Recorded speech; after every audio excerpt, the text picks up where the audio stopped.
canta también. Bienvenidos a la inauguración de los 15 años ya del Máster de Musicoterapia de la Universidad de Barcelona.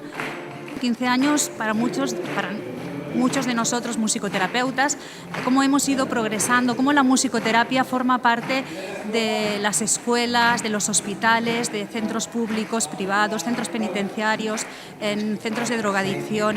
Vamos ocupando cada vez más espacios y vamos viendo la importancia que la música tiene como terapia en nuestra vida actual.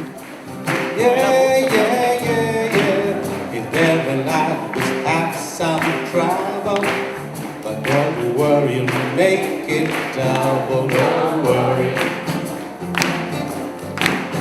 Be happy.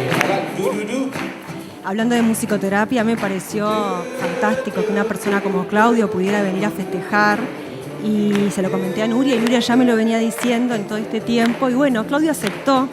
Nuria se dio el honor de presentar a Claudio.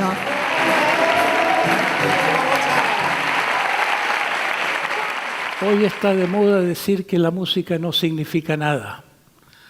La música es pura.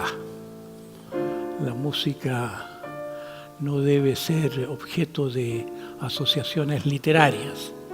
Me parece una idea absurda decir que eso que toco de Bach, específicamente de Bach, se dice que no significa nada. Bach, ante todo, es música pura. Los románticos ya otra cosa, pero Bach, eso es música pura, etcétera. Vale, one more time.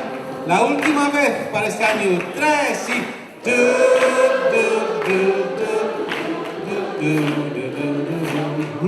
Ha sido gracias a un equipo de profesores, a un equipo de personas que están ayudando a que cada vez más pueda crecer la musicoterapia, a directores ya de instituciones que van viendo cómo la musicoterapia humaniza hospitales, cómo la música llega donde muchas veces no llega la palabra, y para nosotros es un honor poder tener aquí, poder establecer los 15 años de musicoterapia.